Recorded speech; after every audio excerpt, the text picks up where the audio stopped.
ಎಲ್ಲಾ ಹಾನಿಯಿಂದ ಕೂದಲನ್ನು ರಕ್ಷಿಸುತ್ತೆ. ಬರೀ Amrut noni reach root premium hair oil. Madam ನಮಸ್ಕಾರ, ಹೆಂಗಿದ್ದೀರಿ? Okay. Prem, Dhruva and Supreet, everybody. You're talking about Prem, ನೀವು ಧ್ರುವ ಸರ್ಜಾದ ಪಂಕ್ಚುವಾಲಿಟಿ ಬಗ್ಗೆ ಮಾತಾಡ್ತಾ ಇದ್ದೀರಾ. ಆಮೇಲೆ ಲೈಕ್ ಆಡಿಯೋ ರೈಟ್ಸ್ ಇಷ್ಟು ಇದಕ್ಕೆ ಹೋಗ್ತಾ ಇದೆ ಅಂತ. But where is the punctuality of bringing the movie to theatres? Full ಎಲ್ಲರೂ ದಿನ ಮಾತಾಡ್ತಾ ಇರೋದೇ ಥಿಯೇಟರ್ಸ್ ಮುಚ್ಚೋಗ್ತಾ ಇದೆ ಆಗಿದೆ ಅಂತ. What is your punctuality to bring the movie to theatres? Thank you madam, ನೀವು ಚೆನ್ನಾಗಿ ಕ್ವಶನ್ ಕೇಳಿದ್ರಿ. Good really good. Thank you so much. ಅಣ್ಣ ನೀನು ಕೇಳ್ಬಿಡ್ತೀಯ ಅದೇನೆ ಇಲ್ವಾ?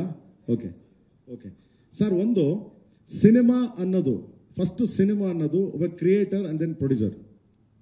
ಒಂದು ಇದನ್ನು ತಿಳ್ಕೊಳ್ಳಿ, ಮುಚ್ಚೋಗ್ತಾ ಇದೆ. ಎಸ್, ಮುಚ್ಚೋಗ್ತಾ ಇದೆ ಬಿಕಾಸ್ ಆಫ್ ಸಿನಿಮಾಗಳಿಲ್ಲ. ಇವಾಗ ಸಿನಿಮಾಗಳು ಮಾಡೋ ರೀತಿ ಬೇರೆ. ಅವಾಗ ವರ್ಷಕ್ಕೆ 3 ಪಿಕ್ಚರ್ 2 ಪಿಕ್ಚರ್ ಮಾಡ್ತಾ ಇದ್ರು ಸರ್, ಒಪ್ಕೋತೀನಿ. ಹೆಂಗ್ ಮಾಡ್ತಿದ್ರು? ಗ್ರಾಫಿಕ್ಸ್ ಇತ್ತ ಸರ್? ಗ್ರಾಫಿಕ್ಸ್ ಇರಲಿಲ್ಲ. ಓಕೆ, ಇವಾಗಲೂ ಹಂಗೆ ಮಾಡಕ್ ಹೋಗ್ಬಿಟ್ರೆ ಸಿನಿಮಾ ಬೇರೆ ಲ್ಯಾಂಗ್ವೇಜ್ ಕಾಂಪಿಟೇಷನ್ಗಳು ಬೇರೆ ಲ್ಯಾಂಗ್ವೇಜ್ ಅವ್ರು ಮಾಡ್ತಾರೋ ತಗೊಂಬಂದು ಇಳಿಸ್ಬಿಟ್ರೆ ನಮ್ಮ ಕನ್ನಡ ಸಿನಿಮಾ ಒಂಟೆ ಹೋಗ್ಬಿಡ್ತದೆ. ಸೊ ಕಾಂಪಿಟೇಷನ್ ಮೇಲೆ ಸಿನಿಮಾ ಮಾಡಬೇಕು ಅಂದ್ರೆ ಕ್ವಾಲಿಟಿ ಮಾಡ್ಬೇಕು. ನಾವು ಕ್ವಾಲಿಟಿ ಮಾಡೋಕ್ಕೆ ಟೈಮ್ ಹಿಡಿಯುತ್ತೆ ಮೇಡಮ್. ಒಂದು ಕ್ವಾಲಿಟಿ ಮಾಡೋಕ್ಕಂದ್ರೆ ಟೈಮ್ ಬೇಕೇ ಬೇಕು. ಒಂದು ಹಂಗನ್ಬಿಟ್ಟು ನಾನು ಹೋಗಿದ್ರು ಅವ್ರಿಗೆ ಬಾಮಗ ನೀವು 3 ಪಿಕ್ಚರ್ ಮಾಡೋ, ದರ್ಶನ್ ಅವ್ರಿಗೆ ನೀವು 2 ಪಿಕ್ಚರ್ ಮಾಡಿ ಅಂತ ಹೇಳೋಕ್ಕಾಗಲ್ಲ. ಯಾಕಂದ್ರೆ ಒಂದು ಸಿನಿಮಾ ಸ್ಟಾರ್ಟ್ ಮಾಡಿದ್ರೆ ಸ್ಟೋರಿ, ಸ್ಕ್ರೀನ್ ಪ್ಲೇ, ಸಾಂಗ್ಸ್ ಎಲ್ಲ ಮಾಡಿ ಅವನು ಒಬ್ಬ ಡೈರೆಕ್ಟ್ರು ಇವೆಲ್ಲ ರೆಡಿ ಮಾಡ್ಕೊಂಡು ಶುರು ಮಾಡಿದ್ರೆ 1 ಇಯರ್ ಬೇಕು ಮೇಡಮ್ ಒಂದು ಸಿನಿಮಾ ತರಬೇಕಂದ್ರೆ. ಇವಾಗ ಒಂದು ರಿಲೀಸ್ ಆಗಬೇಕು ಅಂದ್ರೆ. ಆಮೇಲೆ ಇಲ್ಲಿ ಏನಾಗಿದೆ ಮೇಡಮ್, ಇರೋರು ದರ್ಶನ್ ಅವರು, ಧ್ರುವ ಅವರು, ಯಶ್, ಆಮೇಲೆ ಸುದೀಪ್ ಅವರು, ಆಮೇಲೆ ಅಣ್ಣ ಶಿವಣ್ಣ, ಅಂಡ್ ದೆನ್ ಇನ್ನ ಇದ್ದಾರೆ ಗಣೇಶ್ ಅವರು ಇದ್ದಾರೆ, ಸುಮಾರು ಜನ ಇನ್ನ ಇದ್ದಾರೆ. ಸಾರಿ ಹೆಸರು ತಪ್ಪು ತಿಳ್ಕೊಬಿಟ್ರಪ್ಪ ಯಾರೋ, ಆಮೇಲೆ ಅವ್ರ ಫ್ಯಾನ್ಗಳು ಬೈಗಿದ್ದು ನನ್ನ ಟ್ರೋಲ್ ಮಾಡ್ತಾರೆ ಗುರುವೆ, ಆಯ್ತಾ ದಯವಿಟ್ಟು. ಸೊ ನಾನು ಹೇಳ್ತಾ ಇರೋದು ಒಂದು ಉಪ್ಪಿ ಸಾರ್ ಇದ್ದಾರೆ. ಸೊ ಎಲ್ಲರೂ ಇದ್ದಾರೆ. ಅವರವರೇ ಒಂದು ವರ್ಷಕ್ಕೆ ಒಂದು ಸಿನಿಮಾ ಮಾಡಿದ್ರು ಮೇಡಮ್, ವರ್ಷಕ್ಕೆ ಒಂದು ಸಿನಿಮಾ ಮಾಡಿದ್ರೆ ಇಷ್ಟು ಜನ ರಿಲೀಸ್ ಆಗುತ್ತೆ ಅಲ್ವಾ? ಮೇಡಮ್ ಏನು ಮಾಡಕ್ಕೆ ಮಾಡಬೇಕು ಮೇಡಮ್ ಅಂದ್ರೆ ಹೌದು ಮೇಡಮ್. ಅದು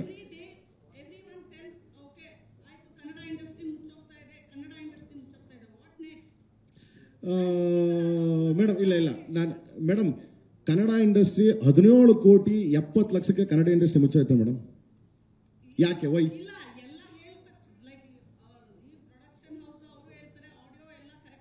ಹೌದು ಮೇಡಮ್, ಅವ್ರವ್ರ ಕೆಪಾಸಿಟಿ ಮೇಡಮ್.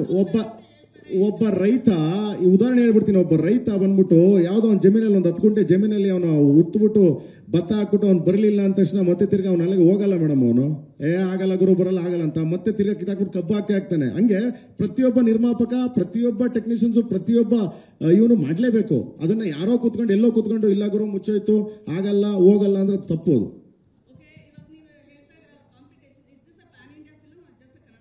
ಯಾವ್ದು ಮೇಡಮ್? ಕೇಡಿ ಗೊತ್ತಿಲ್ಲ ಮೇಡಮ್, ನೀವು ಸ್ಕ್ರೀನ್ ಮೇಲೆ ನೋಡಿರ್ಬೇಕು, ಐ ಥಿಂಕ್ ಸೊ. ಅಲ್ಲ ಹೇಳಿದ್ವಲ್ಲ ಮೇಡಮ್, ಚಂದ್ರಬೋಸ್ ಬರೀತಿದ್ದಾರೆ, ಆಮೇಲೆ ಇವ್ರು ಬರೀತಿದ್ದಾರೆ, ಅವ್ರು ಬರೀತಿದ್ದಾರೆ, ಇವ್ರು ಬರೀತಿದ್ದಾರೆ, ಹೇಳದ್ನಲ್ಲ ಮೇಡಮ್. ಆಮೇಲೆ ಸಂಜಯ್ ದತ್ ಇದ್ದಾರೆ, ಶಿಲ್ಪಾ ಶೆಟ್ಟಿ ಇದ್ದಾರೆ, ಇನ್ನೊಬ್ರು ಬರ್ತಾರೆ.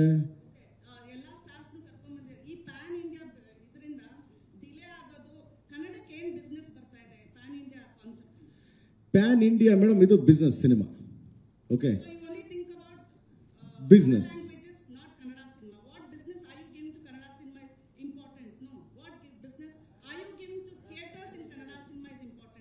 ಎಸ್ ಫಸ್ಟ್ ಕನ್ನಡ ಸಿನಿಮಾ ನಮ್ಮ ಇದು ಅಂತ ಫಸ್ಟ್ ಇಲ್ಲಿ ಪ್ರೆಸ್ ಮೀಟ್ ಮಾಡಿದ್ವಿ ಮೇಡಮ್. ಇಲ್ಲ ಅಂದ್ರೆ ನಾವು ಬೇರೆ ಕಡೆ ಮಾಡ್ತಾ ಇದ್ವಲ್ಲ. ದುಡ್ಡು ಹಾಕ್ಬಿಟ್ಟು ಮೇಡಮ್, ಒಬ್ಬ ಪ್ರೊಡ್ಯೂಸರ್ ದುಡ್ಡು ಹಾಕ್ಬಿಟ್ಟು ಸೋತ್ಬಿಟ್ರೆ ಎಷ್ಟೋ ಜನ ಇವತ್ತು ಕೇಳಿದಾರೆ. ಪ್ರೊಡ್ಯೂಸರ್ ಸ್ಥಿತಿಗತಿಗಳನ್ನ ಕೇಳಿದ್ದೀರಾ? ಆಗತ್ತೆ ನಿಮ್ಗೆ. ಹೌದು, ಬಿಸ್ನೆಸ್ ಬಗ್ಗೆ ಹೇಳ್ಬೇಕು ಅಂದ್ರೆ ನೀವು ಮಾತಾಡ್ತೀವಿ ಮಗನೇ ಬಿಸ್ನೆಸ್. ಮೇಡಮ್, ಈಗ ನೀವೇನು ಹೇಳ್ತಾ ಇದ್ದೀರಾ, ಥಿಯೇಟರ್ ಮುಚ್ತಿದೆ ಅದು ಇದು ಅಂತ ಹೇಳ್ತಿದ್ದೀರಲ್ಲ, it is not because of lack of cinema. ಏನು ಅಲ್ಲ, ಪ್ರಶ್ನೆ ಕೇಳಿದ್ ನಾವು ಹೇಳಿಲ್ವಲ್ಲ. ಅಲ್ಲ, ಈಗ ಮೇಡಮ್ ಕೇಳಿದ್ದೇನು, ಒಂದು ನಿಮಿಷ ಅದನ್ನೇ ಹೇಳ್ತಾ ಇದ್ದೀನಿ ಮೇಡಮ್. ಈಗ ವಿ ಆರ್ ಇನ್ ಮೇ ಅಲ್ವಾ ಮೇಡಮ್? ಜಾನ್ವರಿಯಿಂದ ಮೇ ವರೆಗೂ ಎಷ್ಟು ಸಿನಿಮಾ ರಿಲೀಸ್ ಆಗಿದೆ? ಮೋರ್ ದೆನ್ 100 ಸಿನಿಮಾಸ್ ರಿಲೀಸ್ ಆಗಿದೆ, ಕರೆಕ್ಟ್ ಅಲ್ಲ? ಇಲ್ಲಿ ಏನ್ ಕಡಿಮೆ ಆಗ್ತಿದೆ ಅಂದ್ರೆ ಸಕ್ಸಸ್ಫುಲ್ ಸಿನಿಮಾಸ್ ಬರ್ತಾ ಇಲ್ಲ. ಅದ್ ಬಿಟ್ರೆ ಸಿನಿಮಾಗೆ ಏನ್ ಕಡಿಮೆ ಆಗಿಲ್ಲ. ವಾರ 5 ಸಿನಿಮಾ 6 ಸಿನಿಮಾ ರಿಲೀಸ್ ಆಗ್ತಾ ಇದೆ. ಸ್ಟಾರ್ ಸಿನಿಮಾ ಏನಕ್ಕೆ ಬಂದಿಲ್ಲ ಅಂತಂದ್ರೆ ಸರ್ ಏನಕ್ಕಾಗಿದೆ ಅಂತಂದ್ರೆ ಕೋವಿಡ್ ಅಲ್ಲಿ 2 ವರ್ಷ ಏನಾಯ್ತು, 2 ವರ್ಷದಲ್ಲಿ ಆ ಟೈಮಲ್ಲಿ ಲೂಪಲ್ಲಿ ಇದ್ದಂಥ ಸಿನಿಮಾ 22 ನಲ್ಲಿ 23 ನಲ್ಲಿ ರಿಲೀಸ್ ಆಯಿತು. ಆ ಲೂಪಲ್ಲಿ ಇದ್ದಂಥ ಸಿನಿಮಾ. ಸೊ ನಿಮಗೆ last year of the first half ನೋಡಿದ್ರು ಏನು 6 ಮಂತ್ಸ್ ಏನು ಸಿನಿಮಾ ಮೇಡಮ್ ಒಂದು ನಿಮಿಷ ನಾನು ಅದನ್ನೇ ಹೇಳ್ತಾ ಇದ್ದೀನಿ. ಲಾಸ್ಟ್ ಇಯರ್ ಫಸ್ಟ್ ಹಾಫ್ ಅಲ್ಲೂ ಸಹ ಯಾವುದೇ ಸಿನಿಮಾ ರಿಲೀಸ್ ಆಗಲ್ಲ. Second half of the year was very good. ಈ ವರ್ಷನೂ ಅಷ್ಟೇನೆ first half of the year there was no cinema. Second half of the year ಪ್ರತಿ ತಿಂಗಳು ಪ್ರತಿ 2 ವಾರಕ್ಕೂ ಸಿನಿಮಾ ಇದೆ. ನನ್ನ ಜೀವನದಲ್ಲಿ ನಾನು ಮಾತ್ರವಲ್ಲ, ನನ್ನ ಕೂದಲು ಕೂಡ ಆಗಿರ್ಬೇಕು ಸ್ಟ್ರಾಂಗ್ ಅಂಡ್ ಸ್ಟೈಲಿಶ್. ಬರೀ Amrut noni reach root premium hair oil ನೊಂದಿಗೆ. Reach root premium hair oil. Madam Telugu ಸಿನಿಮಾದಲ್ಲಿ, ತೆಲುಗು ಇಂಡಸ್ಟ್ರಿಯಲ್ಲಿ ಥಿಯೇಟರ್ ಮುಚ್ಚಿಲ್ವಾ, ತಮಿಳಲ್ಲಿ ಥಿಯೇಟರ್ ಮುಚ್ಚಿಲ್ವಾ, ಹಿಂದಿನಲ್ಲಿ ಥಿಯೇಟರ್ ಮುಚ್ಚಿಲ್ವಾ? ಎಲ್ಲ ಇಂಡಸ್ಟ್ರಿಯಲ್ಲೂ ಇರ್ತಕ್ಕಂಥದ್ದೇ. ಇದು ಒಂದು ಆ ಸೈಕಲ್ ಮತ್ತೆ ಸ್ಟಾರ್ಟ್ ಆಗಬೇಕು ಅಂದ್ರೆ ಒಂದು ಟೈಮ್ ತಗೊಳುತ್ತೆ. ಆ ಟೈಮ್ ತಗೊಂಡಿದೆ. Most probably from this year it will be better. ಆಮೇಲೆ ಸಿಂಗಲ್ ಸ್ಕ್ರೀನ್ ಅನ್ನೋದೇನಿದೆ ಅದನ್ನ ಮುಚ್ತಾ ಇದೀರ ಅಂತಿರಲ್ಲ, ಮಲ್ಟಿಪ್ಲೆಕ್ಸ್ ಎಷ್ಟಾಗಿದೆ ಗೊತ್ತಾ ನಿಮ್ಗೆ? ಅದೇನಾದ್ರೂ ಗೊತ್ತಿರಲಿ ಅಂತ. ಬರೀ Bangalore please let me no madam. ಅಲ್ಲ ಅದನ್ನೇ ನೀವು ಕೇಳಿದ್ರಲ್ಲ ನನಗೆ ಸಿಂಗಲ್ ಸ್ಕ್ರೀನ್ ಅನ್ನೋದು. ಈಗ ಉದಾಹರಣೆಗೆ ಯಾವುದು ಕಪಾಲಿ ಕ್ಲೋಸ್ ಆಯ್ತು. ಆ ಕಪಾಲಿ ಕ್ಲೋಸ್ ಆದ್ಮೇಲೆ ಅಲ್ಲಿ ಎಷ್ಟು ಸ್ಕ್ರೀನ್ ಬರುತ್ತೆ ಮಲ್ಟಿಪ್ಲೆಕ್ಸ್ ಅಂತ ಗೊತ್ತಾ ಮೇಡಮ್?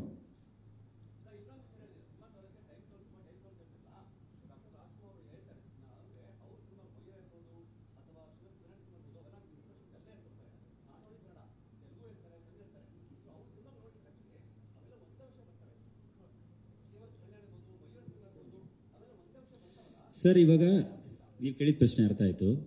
ಇವತ್ತು ನಮ್ಮ ಸಿನಿಮಾ ಶೂಟಿಂಗಲ್ಲಿ ನೀವು ಬಂದು ಎಕ್ವಿಪ್ಮೆಂಟ್ಸ್ ಜನರೇಟರ್ ನೋಡಿದ್ರೆ ಎಷ್ಟಿರುತ್ತೆ ಗೊತ್ತಾ ಸರ್? 10 ರಿಂದ 12 ಬರೀ ಜನರೇಟರ್ಸ್ ಯೂಸ್ ಮಾಡ್ತಿದ್ದೀವಿ. ನೀವು 20 ವರ್ಷಕ್ಕೆ ಮುಂಚೆ ಹೋದರೆ ಒಂದು ಜನರೇಟರ್ ಇರ್ತಿತ್ತು, ಕರೆಕ್ಟಾ? ವೈ? ಎಷ್ಟು ಲೈಟಿಂಗ್ ಯೂಸ್ ಮಾಡ್ತಾ ಇದ್ದೀವಿ. ಆ ಲೈಟಿಂಗ್ ಮಾಡೋದಕ್ಕೆ ಎಷ್ಟು ಟೈಮ್ ತಗೊಳುತ್ತೆ, ಒಂದು ಶಾರ್ಟ್ ತೆಗೆಯೋದಕ್ಕೆ ಎಷ್ಟು ಟೈಮ್ ತಗೊಳುತ್ತೆ. ಅದಕ್ಕೋಸ್ಕರ ಟೈಮ್ ತಗೋತಿದೆಯಾ ಹೊರತು ಯಾರನ್ನು ಇಲ್ಲಿ ಸರ್ ಒಂದು ಸಿಂಪಲ್ ಆಗಿ ಹೇಳ್ತೀನಿ, ಸುಮ್ಮನೆ 150 ದಿನ 120 ದಿನ ಶೂಟಿಂಗ್ ಮಾಡೋದಕ್ಕೆ ಯಾರಿಗೂ ಇಂಟ್ರೆಸ್ಟ್ ಇಲ್ಲ ಇಲ್ಲಿ. ಬಿಕಾಸ್ ಆ ಮೇಕಿಂಗ್ಗೆ ತುಂಬಾ ಟೈಮ್ ತಗೊಳ್ತಾ ಇದೆ. That is the reason 100-150 days ಹೋಗ್ತಿದೆ. ನೀವು 1980s 1970s 1990s ಅಲ್ಲಿ ನೋಡಿದ್ರೆ ಯಾವ ಸಿನಿಮಾನು 60 ದಿನ ಮೇಲೆ ಶೂಟಿಂಗೇ ಮಾಡಿಲ್ಲ.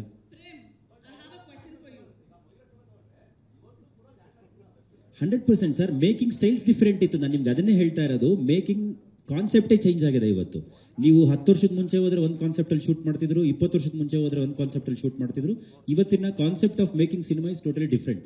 ಮಗನೇ ಅವಾಗ ಒಂದು ಸಿನಿಮಾ ರಿಲೀಸ್ ಆದ್ರೆ ಹಿಟ್ ಅಂತ ಬಂದ್ರೆ 20 ಲಕ್ಷ ದುಡ್ಡು ಬರೋದಾ ಹಿಟ್. ಇವಾಗ ಅದೇ ಸಿನಿಮಾ ಹಿಟ್ ಆದ್ರೆ 200 ಕೋಟಿ ಬರ್ತದೆ. ಅಂದ್ರೆ ಲೆಕ್ಕ ಹಾಕೋ. Generation and then technology.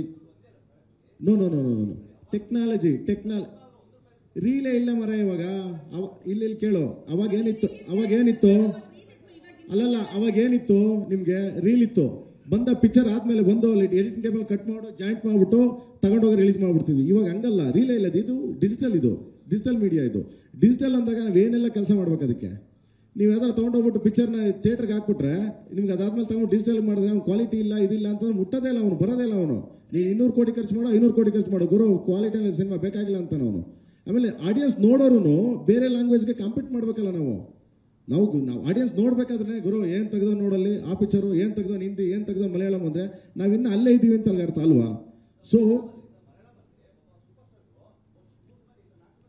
ಅವ್ರವ್ರ ಕೆಪಾಸಿಟಿ ಮಗ ಅಲ್ಲ, ಅವ್ರವ್ರ ಕೆಪಾಸಿಟಿ ಅದು. ಹೌದು, ಅಲ್ಲಲ್ಲ ಅದನ್ನೇ ಹೇಳ್ತಾ ಇರೋದು. ಅವ್ರವ್ರ ಕೆಪಾಸಿಟಿ ಅದು. ಹಂಗನ್ಬಿಟ್ಟು ನಾನು ಹೋಗ್ಬಿಟ್ಟು ಧ್ರುವಂಗ ಇಲ್ಲಿ 3 ಸಿನಿಮಾ ಮಾಡ್ಬೇಕು ಅಂತ ಹೇಳಕ್ಕಾಯ್ತದ? ಅದು ಅವ್ರ ಕೆಪಾಸಿಟಿ. ಕಂಟೆಂಟ್ ಸಿಗ್ಬೇಕು, ಪ್ರೊಡ್ಯೂಸರ್ ಸ್ಟ್ರಾಂಗ್ ಆಗಿರ್ಬೇಕು. ಇಲ್ಲಿ KVN ಸ್ಟ್ರಾಂಗ್ ಆಗವ್ರೆ, ಒಂಬಳೆ ಅವ್ರು ಸ್ಟ್ರಾಂಗ್ ಆಗವ್ರೆ, ರಾಕ್ಲೈನ್ ಅವ್ರು ಸ್ಟ್ರಾಂಗ್ ಆಗವ್ರೆ. ಸ್ಟ್ರಾಂಗ್ ಆಗಿ ಯಾವ ಪ್ರೊಡ್ಯೂಸರ್ ಸಿಗ್ತಾರೆ ಅವ್ರು ಯುದ್ಧ ಮಾಡಕ್ ನಿಂತ್ಕೊತಾರೆ, ಫೈಟ್ ಮಾಡ್ತಾರೆ ಅಲ್ವಾ? ಸ್ಟ್ರಾಂಗ್ ಯಾರಿಲ್ಲ ಪಾಪ, ಅವ್ರು ಹೊಡೆದಾಡ್ತಾರೆ. ಅವ್ರಿಗೊಂದು ಬಜೆಟ್ ಬೇಕು. ಈಗ ನಾವು ಪಬ್ಲಿಸಿಟಿ ಮಾಡಬೇಕು ಅಂದ್ರೆ ನಮ್ಗೊಂದು ಬಜೆಟ್ ಬೇಕು. ಮೊದಲಾಗಿದ್ರೆ ಇರ್ಲಿಲ್ಲ ಅದು. ಯಾಕಂದ್ರೆ ಪೇಪರ್ ಇತ್ತು, ಒಂದು ಟಿವಿ ಇತ್ತು, ಕುತ್ಕೊಳ್ಳುವ ಪೇಪರ್ ಎಲ್ಲ ಬರೋರು ಸ್ನೇಹಿತರುಗಳು, ಹೇಳುವ ನಮ್ಮ ಕಷ್ಟ ಸುಖ ಹೇಳ್ಕೊಳ್ಳುವ, ಬರೆಯೋರು, ಚೆನ್ನಾಗಿಲ್ಲ ಚೆನ್ನಾಗಿ ಬೈಯೋರು, ಇಲ್ಲಾಂದ್ರೆ ಬರೆಯೋರು, ನಡೀತಾ ಇತ್ತು. ಈಗ ಹಂಗಲ್ಲ. ಈಗ ಎಷ್ಟಿದೆ ನಿಮ್ಗೆ ಗೊತ್ತಲ್ಲ ಯಾವ ದಿಕ್ಕಲ್ಲಿದೆ ಪ್ರಚಾರ ಅನ್ನೋದು ಅಲ್ವಾ?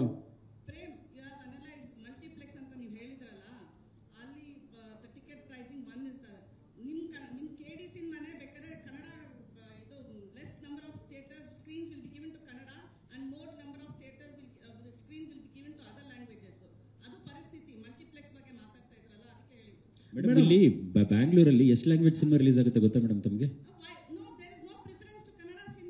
ಅದು ಹಾಗಲ್ಲ ಮೇಡಮ್, ಇಲ್ಲಿ ಇರ್ತಕ್ಕಂಥ ಒಂದು ನಿಮಿಷ, ಬ್ಯಾಂಗ್ಳೂರಲ್ಲಿ ಕನ್ನಡ ಆಡಿಯನ್ಸ್, ಕನ್ನಡ ಗೊತ್ತಿರ್ತಕ್ಕಂಥ ಜನ ಎಷ್ಟು ಮೇಡಮ್ ಇರೋದು population? Madam, that is what I am trying to tell you. If you take a population in Bangalore, Kannada ಮಾತಾಡ್ತಕ್ಕಂಥ ಜನ ಇರೋದೇ ಕಡಿಮೆ ಅಲ್ಲ ಇಲ್ಲಿ. ನೀವು ವೈಟ್ ಫೀಲ್ಡ್ಗೆ ಹೋಗಿ, ಇನ್ನೊಂದು ಕಡೆ ಹೋಗಿ, ಫಾರ್ ಎವ್ರಿ ಒನ್. ನಾನು ಕನ್ನಡ ಜನ ಅಲ್ಲದೆ ಬೇರೆ ಲ್ಯಾಂಗ್ವೇಜ್ ಅವರು ಸಿನಿಮಾ ನೋಡಬೇಕು ಅನ್ನೋದಕ್ಕೋಸ್ಕರ ತಾನೆ ಇಷ್ಟು ದಿನ ಟೈಮ್ ತಗೊಂಡು ಈ ತರ ಮೇಕಿಂಗ್ ಮಾಡ್ತಾ ಇರೋದು. ಮೇಡಮ್, ನೀವ್ ಹೇಳಿದ ಪ್ರಶ್ನೆ ನಾನು ಹೇಳಿಲ್ಲ. ನನ್ನ ಸಿನಿಮಾಗೆ ಬರಲ್ಲ ಅಂತ ನಾನು ಜನ ಹೇಳಿಲ್ಲ, ನೀವ್ ಹೇಳ್ತಾ ಇದ್ದೀರಾ. ಕನ್ನಡ ಸಿನಿಮಾಗೆ ಜನ ಬರ್ತಿಲ್ಲ ಅಂತ ನೀವ್ ಹೇಳ್ತೀರಿ ಹೊರತು ನಾನು ಹೇಳ್ತಾ ಇಲ್ಲ.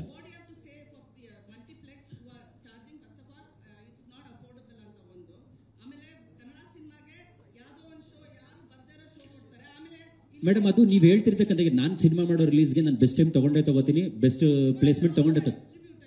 ಡೆಫಿನೆಟ್ಲಿ ಅವ್ರವ್ರ ಕೆಪಾಸಿಟಿ ಅವ್ರವ್ರ ಕೆಪಾಸಿಟಿ ಮೇಲೆ ತಗೋತಾರೆ ಅಷ್ಟೇನೆ. ಅವ್ರವ್ರ ಕೆಪಾಸಿಟಿ ಮೇಡಮ್.